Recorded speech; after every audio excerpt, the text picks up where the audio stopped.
पढ़े लिखे भाइयों ने अनपढ़ भाई से माफी क्यों मांगी। एक गांव में 3 भाई और एक बहन रहा करते थे। बड़ा विजय, मझला प्रकाश और छोटा मुकेश। बहन राधा। विजय और प्रकाश पढ़ने लिखने में बहुत होशियार थे। मुकेश का जरा भी पढ़ाई में ध्यान नहीं था।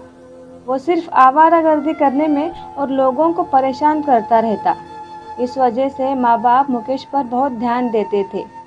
कभी कभार तो उसकी ऐसी हरकतों से बहुत परेशान होते थे। विजय पढ़ लिख कर एक ईमानदार पुलिस ऑफिसर बन जाता है और प्रकाश भी इंजीनियर बन गया। लेकिन मुकेश पढ़ता नहीं था, इसलिए वो अनपढ़ और गंवार ही रह गया। विजय और प्रकाश अपनी पसंद की लड़की से शादी करते हैं और राधा की भी शादी अच्छे घर में करवाते हैं। मुकेश को कोई भी लड़की देने के लिए तैयार नहीं था। ना तो वो पढ़ा लिखा था और ना ही उसे कोई नौकरी थी। बहन जब भी मायके आती थी तब वो सिर्फ दोनों बड़े भाइयों से ही मिलती थी। मुकेश से कभी कभार बात किया करती थी, क्योंकि मुकेश से उसे उतना लगाव नहीं था और वो दिन भर घर से बाहर आवारागर्दी करते रहता, इसलिए उससे मुलाकात ज़्यादा नहीं होती थी। हर वक्त मुकेश का टेंशन लेकर पिताजी अक्सर बीमार रहने लगे और बीमारी के हालत में ही उनका निधन हो जाता है। अब माँ और भी ज़्यादा परेशान हो जाती है। पिता के गुजर जाने के बाद कहीं बड़े बेटे बंटवारा करने के लिए ना कहे, ये सोचकर, क्योंकि पिताजी हर बार मुकेश की छोटी बड़ी गलतियां माफ करके उसे संभाल लिया करते थे। अब वो अकेली कैसे संभालेगी, इसलिए माँ अपने ही दूर के रिश्तेदार की बेटी कोमल से मुकेश की शादी करवाती है। कोमल भी ज्यादा पढ़ी लिखी नहीं थी, गांव की भोली भाली और संस्कारी लड़की थी। कोमल के आने के बाद मुकेश ने आवारागर्दी करना छोड़ दिया। अब वो समझदारी से और बड़े ही लगन से काम करने लगा। मुकेश के दोस्त उसे कई बार कहते कि चल आज अड्डे पर बातें करते बैठेंगे। मुकेश कहता आज नहीं, फिर कभी बैठेंगे। दोस्त कहते हैं तेरे बगैर अब मजा नहीं आ रहा आवारागर्दी करने में। शादी के बाद से तो तू बहुत बदल गया है। अरे मैं कहाँ बदला हूँ, वो तो बस थोड़ी जिम्मेदारियाँ बढ़ गई है। पहले मैं अकेला था, कहीं भी खाकर अपना पेट भर लेता था। अब बीवी आ गई है, कल को बच्चे भी होंगे तो और जिम्मेदारियां बढ़ेगी। अभी से मेहनत करूंगा तो आने वाले कल के लिए कुछ जमा कर पाऊंगा। मैंने तो बहुत बदमाशी की और लोगों की बातें भी सुनी, लेकिन अब बीवी के सामने कोई कुछ कहेगा तो अच्छा नहीं लगेगा। अब तक घर वाले और मोहल्ले वाले आवारा और गवार कहते थे, लेकिन मैं अब भी पहले के जैसा रहूंगा तो बीवी भी मुझे आवारा ही समझेगी और उसकी नज़र में मेरी कोई इज्जत नहीं रहेगी। अच्छे से पढ़ेंगे लिखेंगे तो नौकरी करने के लिए डिग्री मिलती है और ऐसे संस्कार तो सिर्फ माँ बाप से मिलते हैं। ऐसा ही कुछ वक्त गुजर जाता है और एक दिन विजय, प्रकाश और उनकी पत्नियां मिलकर तय करते हैं कि अब वो लोग अलग रहेंगे। उन्हें पिताजी की जायदाद में हिस्सा चाहिए। कहते हैं कि हम दोनों महीनों के लाखों कमाते हैं और ये मजदूरी करके 2 पैसे कमाता है। उतने में तो घर का राशन भी नहीं आता। सारा घर खर्च तो हम उठाते हैं। माँ बहुत कोशिश करती है कि बंटवारा ना हो, लेकिन बेटों के जिद के आगे वो हार जाती है। दोनों बड़े बेटे घर का बंटवारे की तारीख निकालते हैं और राधा को भी बुलवाते हैं। बंटवारे का दिन आया। उस दिन भी मुकेश रोज की तरह काम पर जाने के लिए घर से निकल रहा था कि तभी माँ कहती है कि बेटा आज घर पर ही रुक जा। विजय और प्रकाश भी कहते हैं कि आज रुक जा, बंटवारा कर ही लेते हैं, वकील साहब आए हैं।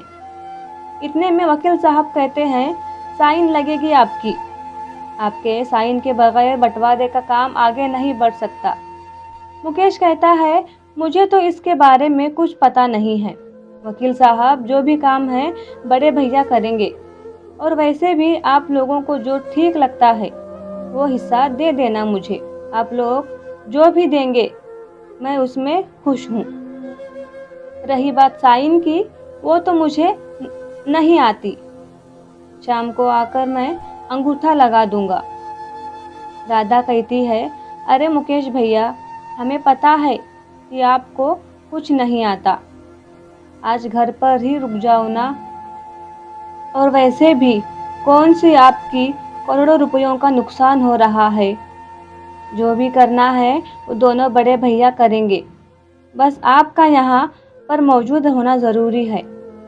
राधा की ये बात सुन मुकेश रुक जाता है। फिर वकील साहब जायदाद का बंटवारा करना शुरू कर देते हैं। विजय और प्रकाश ने होशियारी से अपने नाम पर बड़ा घर और खेत कर लेते हैं, और जो पुराना घर था, जो कि काफी समय से बंद था, वो छोटा सा घर मुकेश को देते हैं और खेत की बजाय उसे 2 लाख रुपए देते हैं, जो कि खेत की आधी कीमत भी नहीं थी। वकील साहब ये सब के सामने पढ़ रहे थे। तभी ये सुनकर मुकेश कहता है, वकील साहब, आप बंटवारे का एक हिस्सा तो भूल रहे हो। गुड़िया का हिस्सा कौन सा है? फिर दोनों भाई कहते हैं, बंटवारे में तो सिर्फ भाइयों का हिस्सा होता है। बहनों का तो मायके में सिर्फ माँ बाप और भाइयों का प्यार और मान सम्मान ही मिलता है। भाइयों की ये बात सुन मुकेश कहता है कि आप मेरे हिस्से के जो 2 लाख रुपए हैं वो गुड़िया को दे दो। ये सुन दोनों भाई हैरानी से पूछते हैं, और तू क्या करेगा? तुझे पता भी है 2 लाख कितने होते हैं? इतने रुपए में तू महीनों बैठ कर खा सकता है। मुकेश कहता है कि मैं पढ़ा लिखा नहीं हूँ तो क्या हुआ, मेरे हाथ पैर सलामत है, मेहनत मजदूरी करके खाऊंगा। हाँ, जितना आप लोग कमाते हो उतना मैं शायद नहीं कमा पाऊंगा, लेकिन 2 वक्त की रोटी मैं अपनी मेहनत से कमा सकता हूँ। और रही दौलत की बात, वो तो मेरे पास आपसे ज़्यादा है। मेरी माँ ही मेरी दौलत है, और ये दौलत लाखों करोड़ों रुपयों से ज़्यादा है मेरे लिए। मुकेश की यह बातें सुनकर कोमल भी उसका साथ देते हुए कहती है, बिल्कुल सही कह रहे हो आप। सबसे ज़्यादा कीमती हिस्सा हमारे पास ही है। माँ जी हमारे साथ ही रहेंगी हमेशा। बड़ों का आशीर्वाद और उनका हाथ हमारे सर पर रहेगा, ये तो बहुत सौभाग्य की बात है। मैं तो खुद को बहुत भाग्यशाली समझती हूँ कि इतना प्यार और मान सम्मान देने वाले पति और सास के रूप में माँ मिली हैं, जो मुझसे बहुत प्यार करती हैं। मुकेश और कोमल की ये बातें सुन वहाँ मौजूद सब लोग खामोश हो जाते हैं। तभी राधा अपने अनपढ़ भाई से रोते हुए कहती है, मुझे माफ़ कर दो भैया, मैं आपको कभी समझ नहीं पाई। आपको मेरा कितना ख्याल है। मुकेश कहता है, अरे पगली, इसमें रोने की क्या बात है? ये घर तेरा भी तो है। इस घर के जायदाद में जितना हिस्सा हम भाइयों का है उतना तेरा भी है। हमने तुझे सिर्फ इस घर से भेजा है, लेकिन तू हमेशा हमारे दिल में रहेगी। शादी के बाद सब कहते हैं कि बेटियां तो पराई होती है, लेकिन मेरे लिए तू सबसे अजीज है, चाहे तू पास रहे या दूर। माँ को मैंने इसलिए चुना क्योंकि जिस माँ को मैंने बचपन से लेकर अब तक बहुत परेशान किया, लेकिन माँ ने मेरी हर छोटी बड़ी गलती को माफ़ करके मेरा हमेशा साथ दिया है।